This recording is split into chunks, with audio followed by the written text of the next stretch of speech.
Assalamualaikum warahmatullahi wabarakatuh. Jadi kali ini penulis ingin bahas soal rem lagi ya. Jadi ada yang merasa kalau rem itu cakramnya harus lebih besar kalau misalnya kecepatannya lebih tinggi. Padahal nggak selalu ya cakram lebih besar itu lebih baik.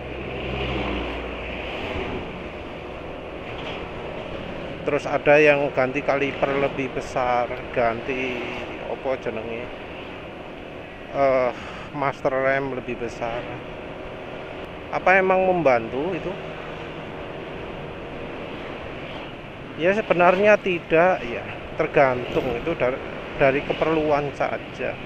Sebelumnya ada yang ngomong, oh kaliper kecil nggak pakem gitu ya. Penulis sempat percaya dengan apa omong kosong itu. Ya tapi ternyata buktinya ini NMAX kalipernya cuma satu, tapi ya penulis nggak merasa berat tuh ya, nggak merasa ada masalah apa-apa. Begitu juga soal master rem. Sebenarnya rem itu banyak sekali tergantung preferensi. Master rem yang lebih besar itu nggak berarti lebih pakem. Tapi apa artinya kalau master rem besar itu? Master rem besar itu berhubungan dengan seberapa banyak cairan yang kita alirkan ke kalipernya.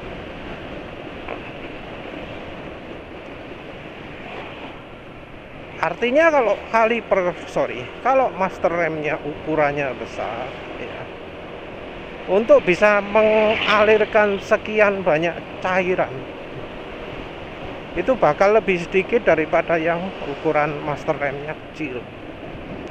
Jadi misalnya yang 11 yang angkanya 11 mm dengan yang angkanya setengah gitu ya. Yang angkanya setengah ini untuk bisa mengalirkan cairan ke bagian kalipernya itu cukup butuh tekanan yang sedikit. Jadi contohnya inilah NMAX ini. Penulis awal dapat motor ini sempat bingung ya, kenapa kok direm ya, yang kiri itu butuh cuma sedikit ditekan sudah ngerem, yang kanan itu butuh banyak nekennya.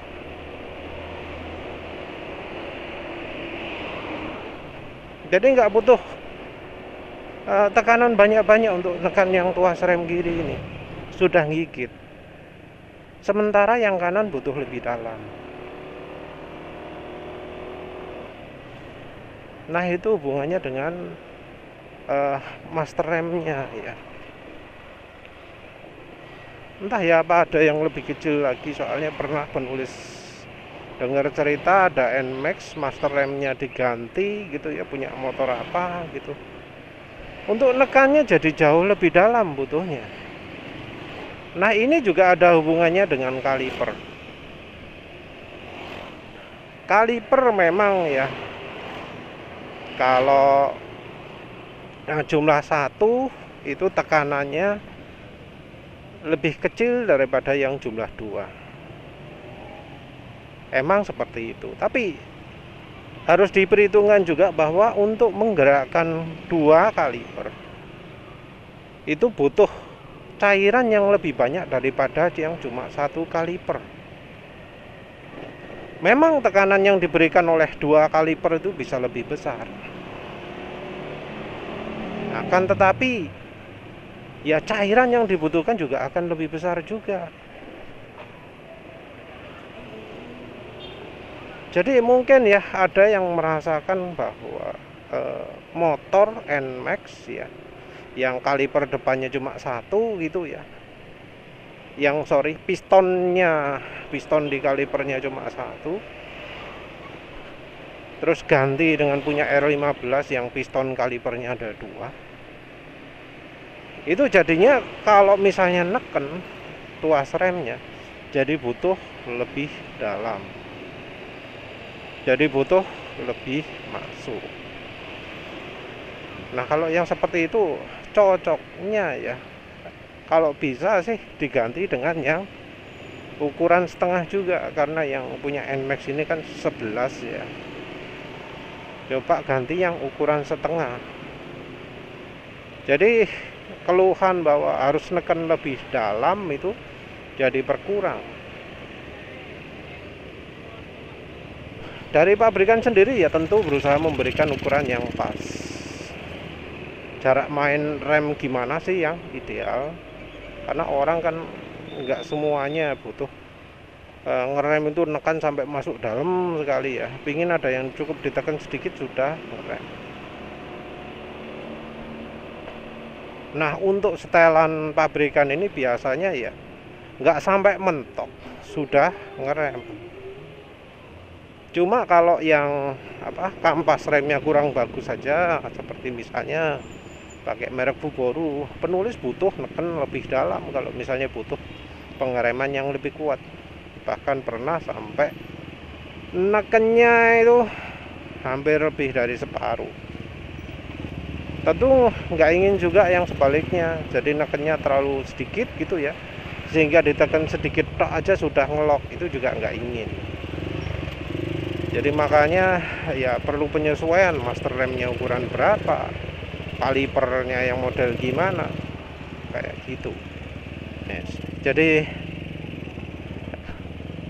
ukuran master rem besar atau kecil itu kita ya lihat dari kalau diameter makin besar, untuk mengirimkan jumlah yang sama, oli yang jumlah yang sama itu harus nggak perlu nggak perlu neken banyak-banyak.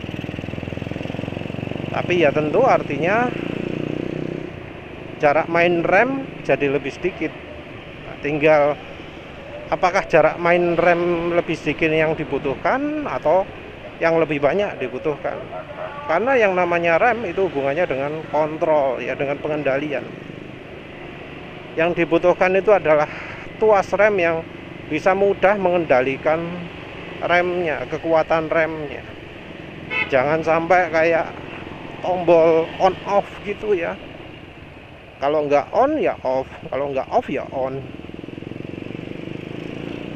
Kalau yang seperti itu ya nggak diharapkan kan ya remnya.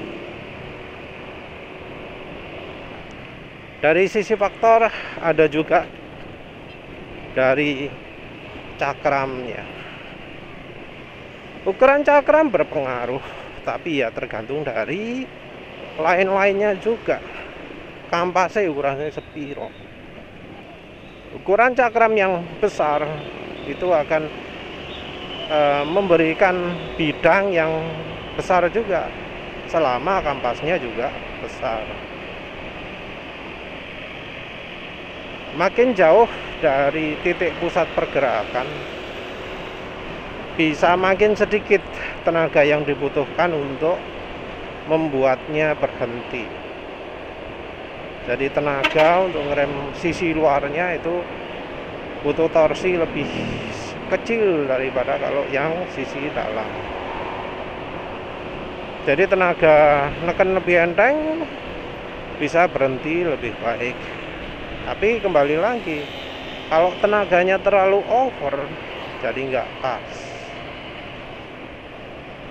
Jadi oleh karena itu, dari produsennya sendiri ya membuat yang sepaket. Jadi antara cakramnya, kalipernya sampai ya tuas remnya itu sepaket. Mengapa sepaket? Ya karena biar pas, nggak sampai berlebihan,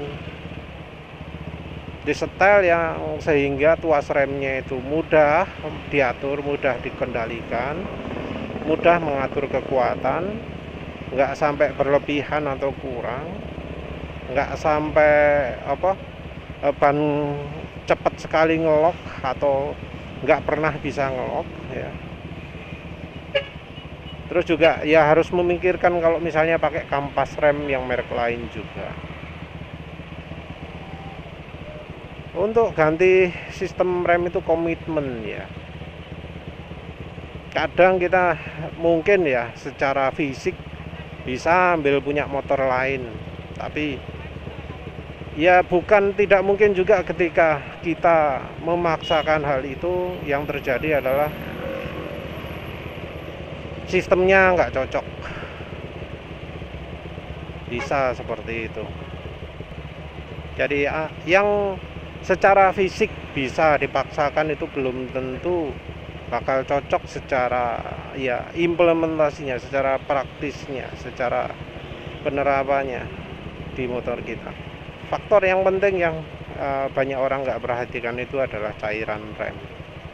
Cairan rem itu nggak bisa ya pakai bawaan saja, karena ya sayangnya bawaan itu jadi contoh yang kurang baik, terutama untuk yang merek Honda ya. Minyak rem yang kurang baik itu nanti cepat rusaknya itu bisa merusak sistem remnya, atau membuat minyak remnya itu jadi mudah mendidih. Kalau mudah mendidih ya artinya mudah ngeblong. Jadi ya minyak rem itu wajib diganti juga. Rekomendasinya sih ada yang ngomong 20.000 km, tapi ya itu tergantung dari kemampuan bahan olinya lah ya, dari minyak remnya sendiri, kualitasnya bagus atau buruk. Minyak rem untuk standarnya ya minim yang 4.0. Kalau ada yang 5.1 akan memberikan kemampuan yang lebih ya, namun masih tetap menjaga kompatibilitas dengan yang versi 3. Jangan pakai yang 5.0, itu nggak kompatibel. Yang kompatibel 5.1. Untuk kampas rem ya, kampas rem ini betul-betul soal selera. Apa yang cocok untuk satu orang belum tentu cocok untuk orang yang lain. Kenapa begitu? Karena kebutuhan orang beda-beda. Ada yang butuh rem yang benar-benar pakem, ada yang butuh rem kalau ditekan banget nggak pakem. Ada yang seperti itu. Ada yang pingin kalau hujan-hujan basah-basah itu tetap pakem. Ada yang kayak penulis gini, kalau tuas rem nggak ditekan itu jangan sampai terlalu menghambat, karena pingin performa mesin bisa keluar, kendaraan bisa irit dan awet kampas rem ataupun cakramnya. Jadi ya sayangnya ada kampas rem yang menggerus cakram.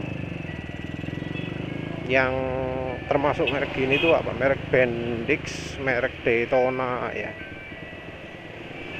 Itu ada yang lebih parah. Ya minyak rem awet itu ya merupakan salah satu parameter juga ya. Jangan sampai misalnya 3 bulan sekali habis, wah sangat menyiksa itu. Apalagi mungkin ada yang ngomong kalau ban ukurannya makin besar atau makin kecil itu ada pengaruhnya dengan umur kampas rem, dengan umurnya cakram gitu ya. Penulis nggak setuju. Yang namanya umur itu tergantung dari cara pakainya. Orang yang sering pakai rem depan ya tentu kampas depan yang cepat habis. Orang yang pakai kampas belakang, rem belakang ya tentu yang belakang yang cepat habis. Tapi kebiasaan berkendara juga berpengaruh. Orang yang dalam kondisi kayak gini, misalnya kecepatan jalan 50-60 ya terpaksa harus cepat ngerem, harus sering ngerem ya. Kalau soal gantung rem, soal selalu neken rem, itu wis kebiasaan merusak ya dan membahayakan. Karena kalau kampas remnya termasuk yang menghambat, kebiasaan seperti itu bisa membuat rem itu blong. Jadi biasanya orangnya ya wis nggak ada di jalan. Sebenarnya nggak ada ya alasan untuk upgrade sistem rem itu ya. Karena ya yang punya pabrikan itu sudah disetel pas. Kalau misalnya butuh ya, yang dibutuhkan itu bukan upgrade lah istilahnya, tapi memperbaiki apa yang salah dari pabrikannya. Karena ya nggak semua pabrikan sempurna, nggak semua pabrikan itu paham karakter masyarakat, nggak semua pabrikan itu tahu konsekuensi kalau menurunkan kualitas dari part materialnya. Ya sebenarnya sih tergantung dari fokus ya, karena yang namanya rem itu betul-betul soal selera. Kalau ditambahkan yang faktor ini, faktor lain akan berkurang. Contohnya lah ya, untuk bisa rem tetap pakem di saat hujan, itu dibutuhkan kemampuan untuk tetap menggerus cakram.